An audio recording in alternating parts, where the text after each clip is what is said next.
to a few announcements before we get to the rundown for what we're going to talk about tonight. First of all, September 16th is the kickoff of D1 Midweek.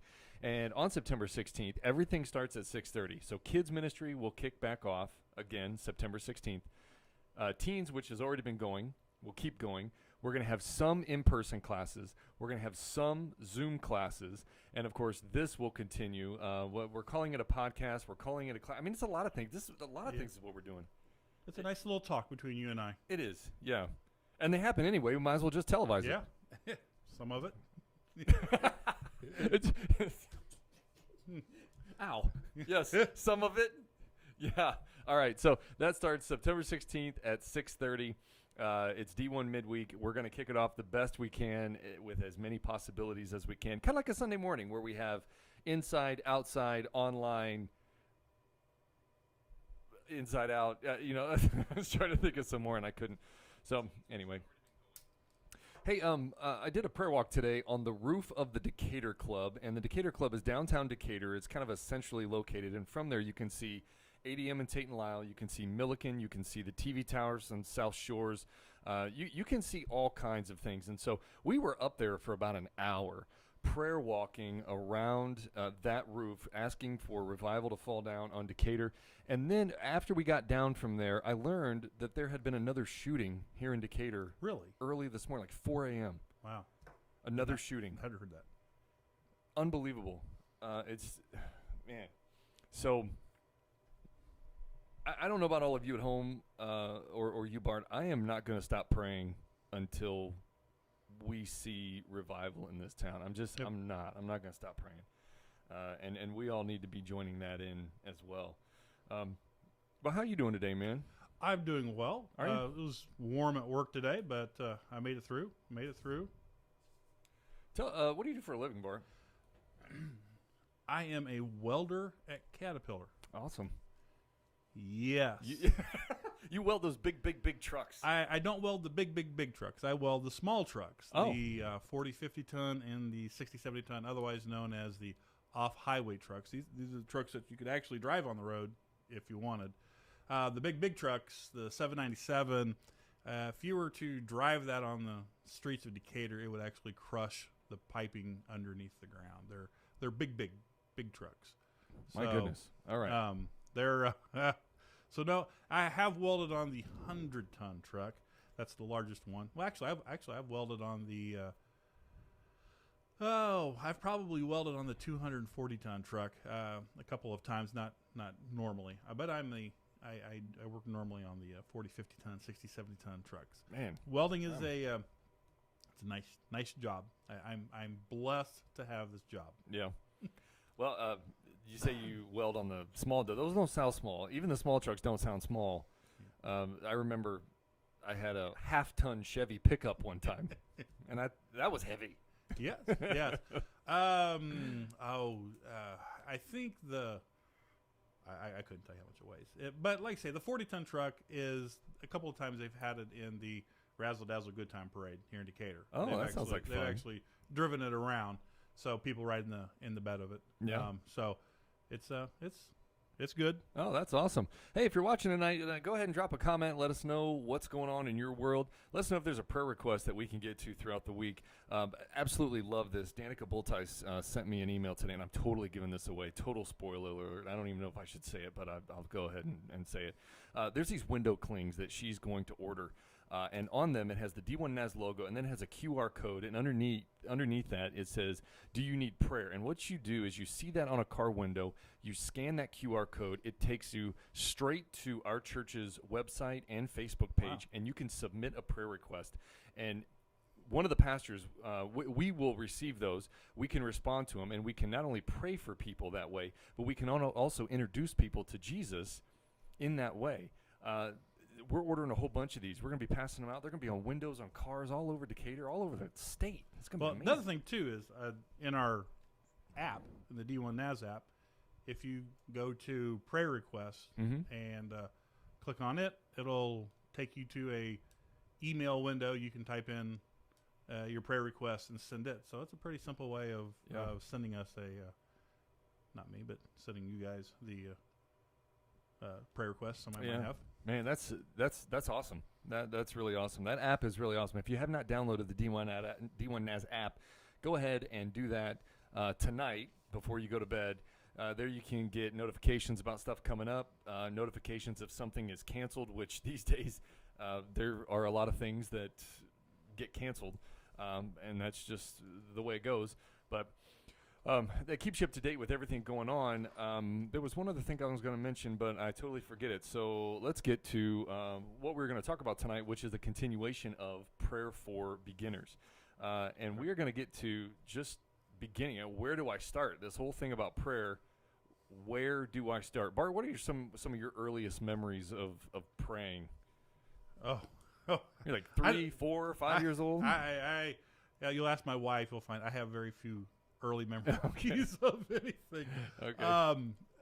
But one of my, I don't know if spirit of prayer or whatever, but one of the strongest memories I have is in our old building on the corner of Mound and MacArthur. Mm-hmm. We have stained glass windows. So they had stained glass windows in there. And during the summer, the sun would hit it just right. And I'll be honest, I probably looked more at the stained glass window than I listened to the pastors. But it would just, I don't know, it's something about that just kind of put me in the spirit of prayer, I guess, if you will, just being content in there. Yeah, the presence of God there. Of course, they built that building in 1974. It is on the corner of Mound and MacArthur. Antioch Missionary Baptist Church is there now. And then they moved out of we moved out of that building in 99, landed. Yep. We were at LSA for a while, landed here at this building in 2000 when it was finally complete. But yeah, those stained glass windows are still there, man. Still there.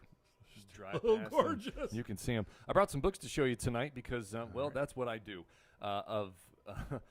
I have an addiction, and it's to books. So this one's by a guy named Peter Kreeft, and it's called Prayer for Beginners. It's 10 chapters. If you're not sure where to begin, you can pick up this book, and he starts you at the very beginning, which we're going to get to here in a little bit.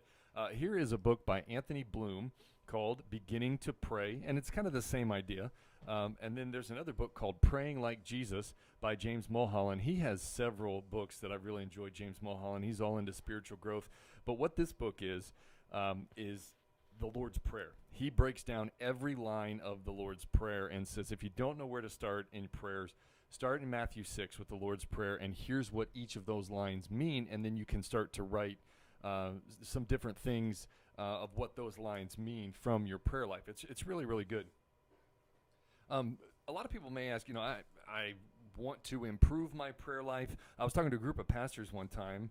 There's about 30 of us. There's about 30, including myself. We're doing a morning training, and we were talking about how busy all of us are. And we were talking about that before the session convened, and then as it was going, we were all talking, I was up talking about how busy we get and how that busyness can become a badge of honor. And so I had pastors write down on a piece of paper, how many hours a week do you pray?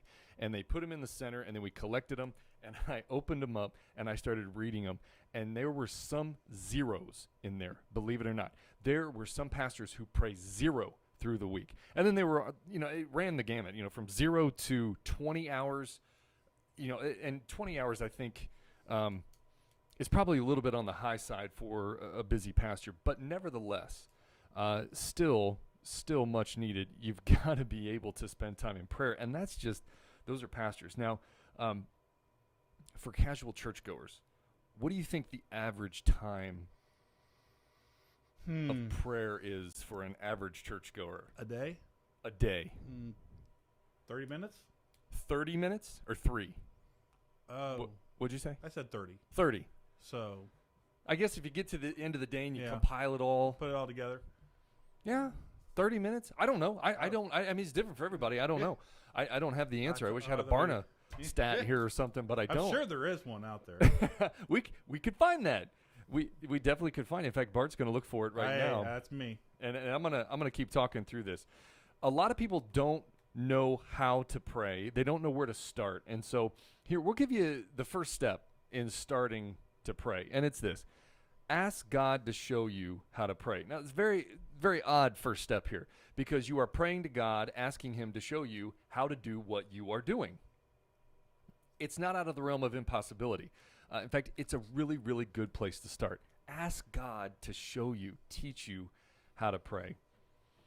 In Luke 11, the disciples asked Jesus, teach us to pray. And that's in Luke's gospel, that's where he came in with, our Father who art in heaven, hallowed be thy name. Thy kingdom come, thy will be done on earth as it is in heaven. And he taught them that out of Luke's gospel in Luke 11. But they didn't ask for anything else. They said, teach us how to pray.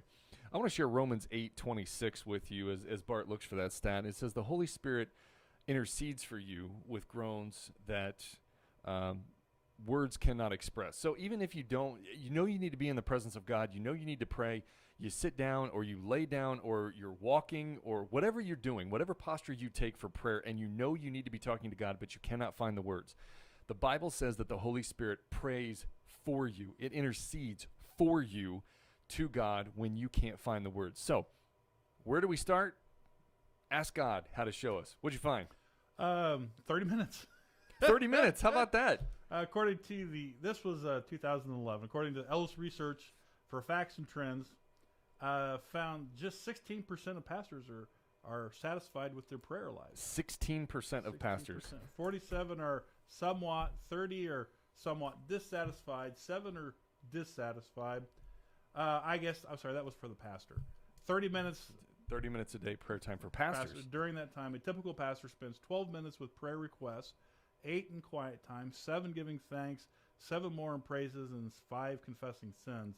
They're really paying attention to how much time they spend in prayer. So. Wow.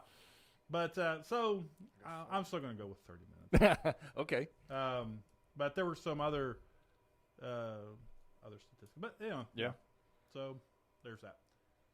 Well, here's the second step in knowing where to start with praying, and that is knowing about the person that you're talking to. You have to know that you're talking with a friend, and we get the idea that God is our friend from John 15:15, where it says, no longer do I call you servants, but I call you friends. What's the difference between talking to an acquaintance and talking to a friend? An acquaintance is somebody you see every now and then. A friend is somebody that you can pick up the phone after many years and you just start right in. Know that you're talking to a friend. So, I mean, again, like last week when I was talking about, Adam and Eve, Genesis says that God came down and walked with them. Mm-hmm. So it was a casual conversation. Yeah. And, we don't need, it doesn't have to be grandiose. It doesn't have to be, like I said, if you want an truthful and honest relationship with God, be truthful and honest. And that's all it is. As I was reading this earlier this week, Jesus tells, and I had to find the quote, but Jesus talks about the Pharisee and the tax collector that comes in. And the Pharisee's like, oh, thank God I'm not like that guy over there. Yeah, not like him. And the tax collector just kept his face down, beat his chest, and said, oh, I'm a horrible person, and went home. And Jesus says, only one of those two people went home justified before God, and it wasn't the Pharisee. Right. So, God knows. Be honest, like you said. He didn't say much. Again, we talked about how long do they have to be. That the guy, Jesus' parable or story, it was one sentence. That's all the guy was in there for. Was one sentence, and he went home. Well, friendships take a while to develop. Bart, I've known you now for 5 years, and I would consider us really, really good friends. There was a time, maybe about 2 years ago, where I was frustrated at you for something. Huh, and I didn't know that. Really? No. Oh, I came looking for you, man, and I was frustrated, and I confronted you about something, and then you left, and then I was frustrated. I think you were frustrated, but then when I saw you a couple days later, it was like, was it about sitting on the benches during? That's what it was. Yeah, I remember that. Because we were shaking the cameras, right? And I was in a bad mood, not to really damper the moment, but I was really struggling with depression at the time. I really was. Well, it was one of those things where oh well. But pastors come and go. I'm not gonna worry about it too much. Wow, you're not the only one that said that here. I'll tell you. But friendships develop, and when they develop, you have good times, you have bad times, and God says, listen, I no longer call you a servant. Now we're friends. You're going to be angry with me. That's okay. I can handle it. Tell me what you need to tell me. and then we'll pick it right back up the next day. Understand that you're talking to a friend. And the interesting thing too is developing the friendship is it's actually one-sided. It's us developing a friendship to God. Sure. God has always been there, and so it's us learning to open up to Him because He's always been open to us. We didn't put this on here, but it's a really good point, especially because I know, Bart, you have not only do you have a pastor's heart, you have a pastor's background. I do have, yes. Is prayer mainly talking, or is prayer mainly listening? I would probably have said, early, I mean, it's just growing up, it's talking, and I think that's something that you like through the Lord's Prayer. Now I lay me down to sleep. I pray. We just it's more we've learned to go bam bam bam. Yeah. And if you look at the stories of Abraham and Jonah, I mean, there were times when they had to stop and listen. So, how many friendships do you have where you do all the talking? 0. So I mean, I think that's a big misconception about prayer is that we sit down and we do all the talking, God does all the listening, and then He does all the blessing. Yeah. Listen, I said I want this. Now, come on. And you said in here, if I ask it this certain way, that you're going to give it to me, and you need to give it to me by now. By this certain time. And if it hasn't happened by then, why not? I didn't pray it right. I'll do it again. But see, I think it's one of those things is, and maybe it's the society that we live in. Maybe it was easier, when we didn't have TVs, when we didn't have cars, when we didn't have, horse-drawn we had horse-drawn carriages.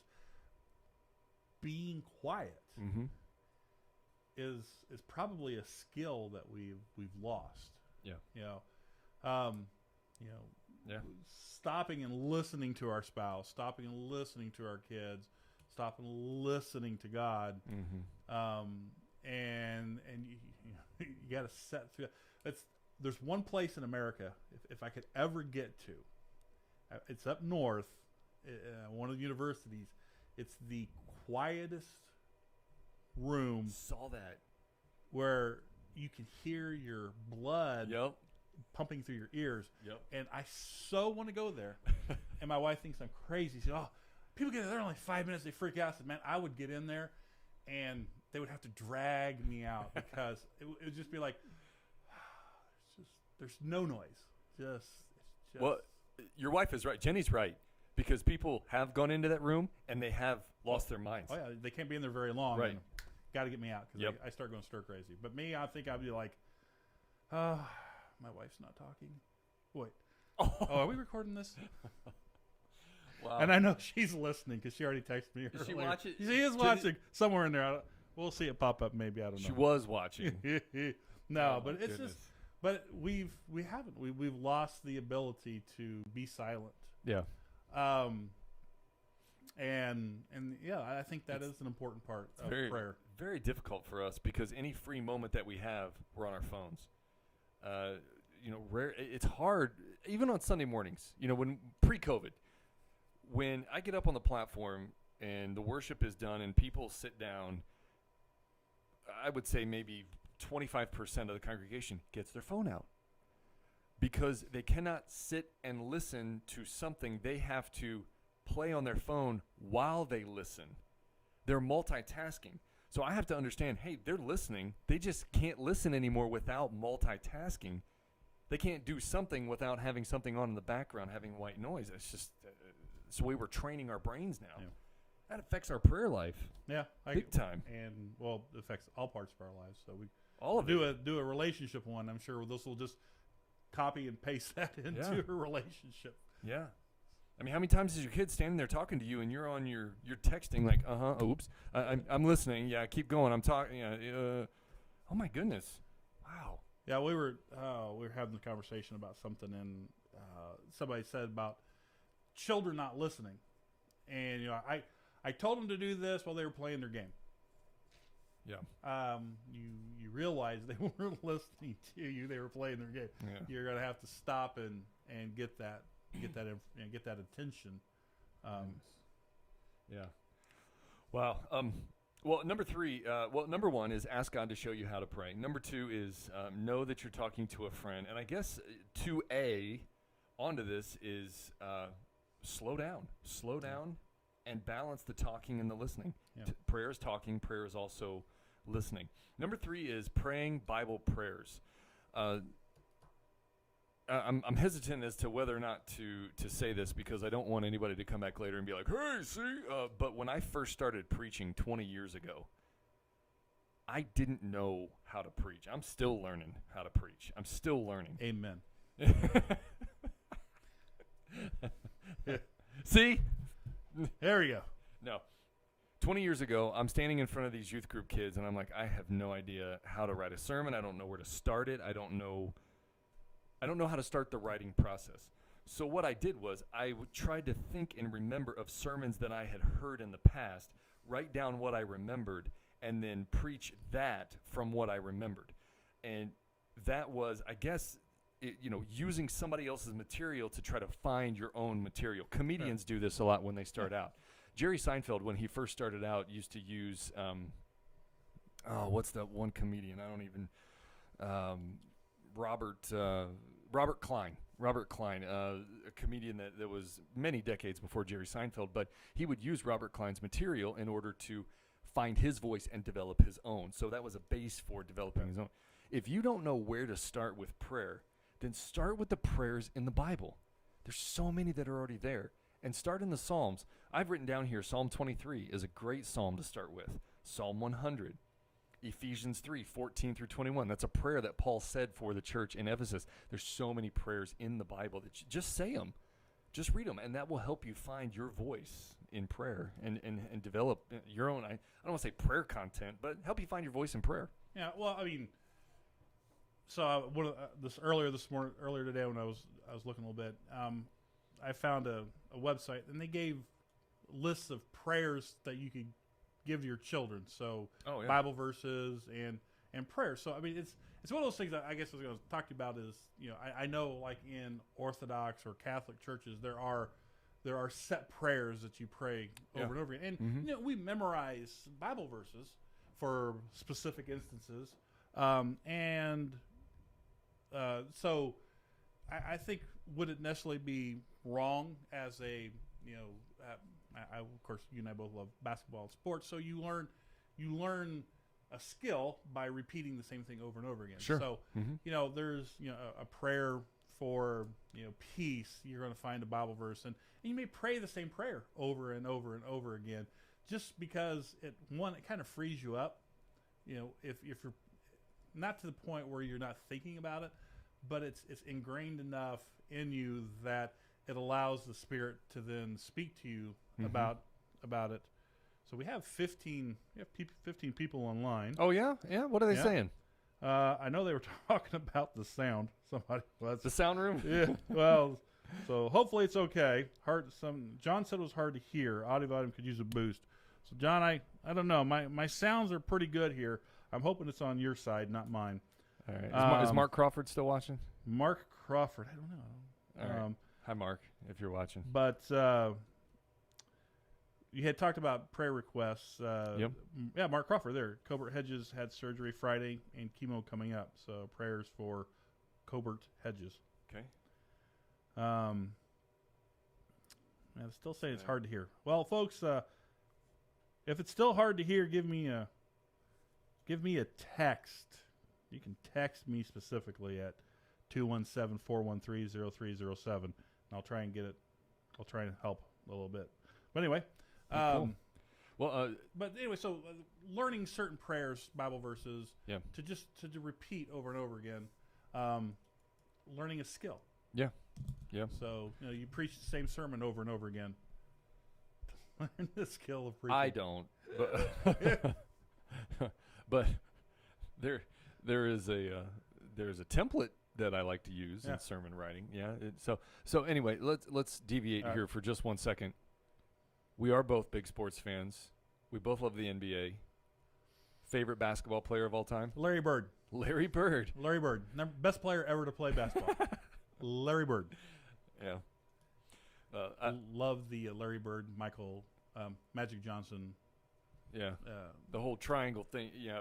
Well, the video, the video they put out on 30 for 30 about that was so good. But anyway, Jim Wilkerson's favorite player is Larry Bird. Yeah. I'm going to go ahead and say Michael. Surprise. Yeah, but there is one player that I've been showing videos of to my son because he has just he's hit his growth spurt way early, and he's 6 inches taller than everybody else. I have been showing him videos of Moses Malone. Oh yeah. Who the chairman of the boards. His rebounding was unbelievable. Crazy rebounder. One of the things about Michael and the Magic thing was they talked about how they pushed each other. Yeah. Well, I'm done shooting free throws today. But Magic's probably going to shoot about another 100 more, so right. I'm going to shoot another 100 more, right. 150 more.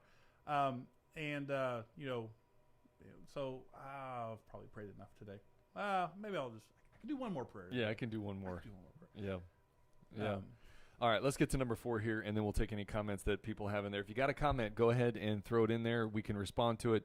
Bart can respond to it with words of wisdom, a pun, a witty saying, whatever that may be. Number 4 is have a prayer partner.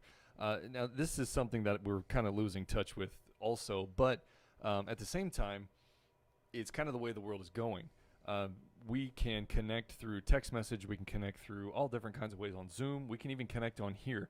Have somebody that you regularly pray with, somebody that texts you and says, is there anything I can pray for you today?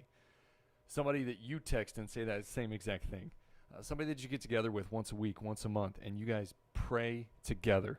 We cannot lose the art of praying together with somebody. So here are the 4 in a recap. Ask God to show you. Number 2, know you're talking to a friend. Number 3, pray Bible prayers.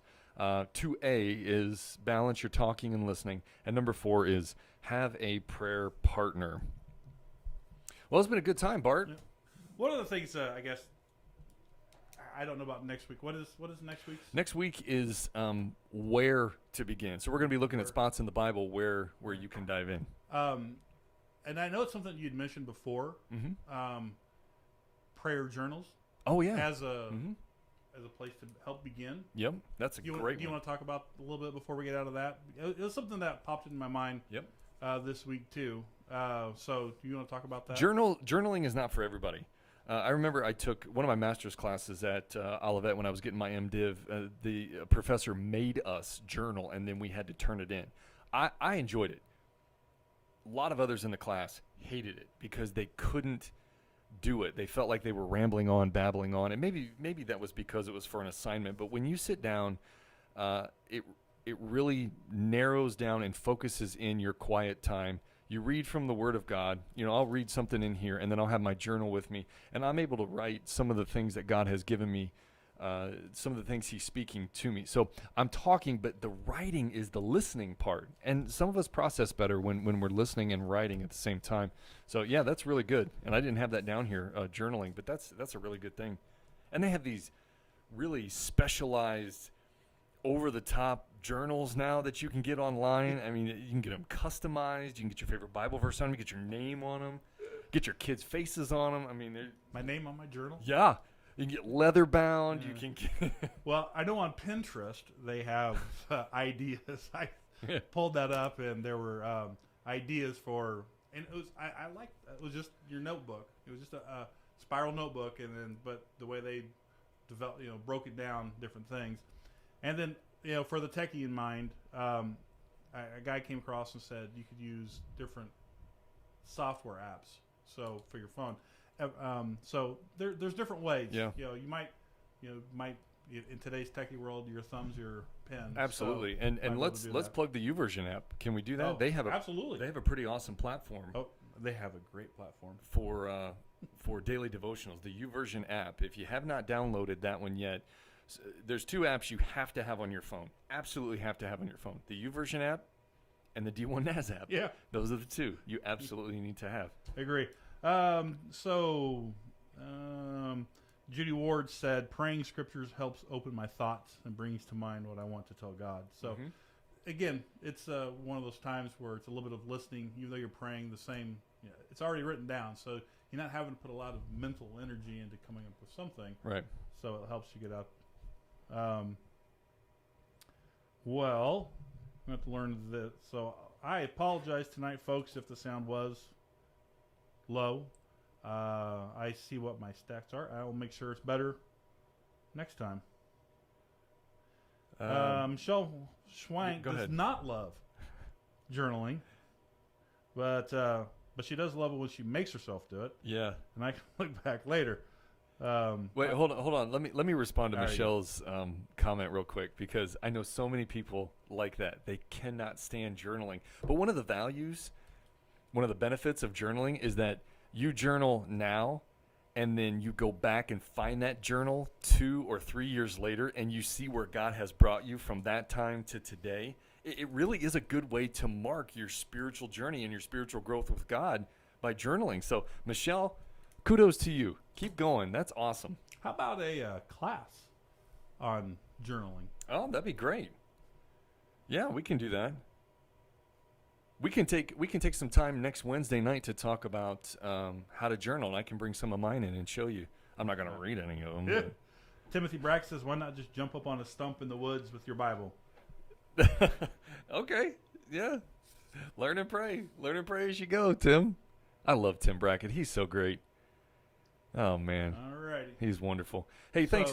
Yeah. Next week is, again? Next weekend is Where in the Bible to Start. So if you're going to sit down and join us for this time, have a Bible in front of you, whether it is this kind or whether it is this kind. Have it in front of you, and we're going to take you to different spots in the Bible where you can begin. And I will bring some of my journals, and we'll walk through some of those. Anybody put their favorite basketball player in the comments there? I don't think so. You don't think so? No, I don't. No, I don't think anybody put the best basketball. Again, it's going to be Larry Bird. Everybody's automatically going to be Larry Bird. Larry Bird. I mean, you got to understand, Larry Bird is great because he was horribly athletic. I mean, he's just terrible looking. But, man, he was amazing. Yeah, he's a good player. He is a good player. Well, thanks for joining us this week for D1 Midweek Prayer for Beginners. I'm Pastor Adam. That is the Greek god of tech, Bartus Horicius. I don't know about that. The great god, Bart Horicius. No, he's awesome. Thank you to Bart Harris, and thanks for joining us. We will see you next Wednesday night, 6:30.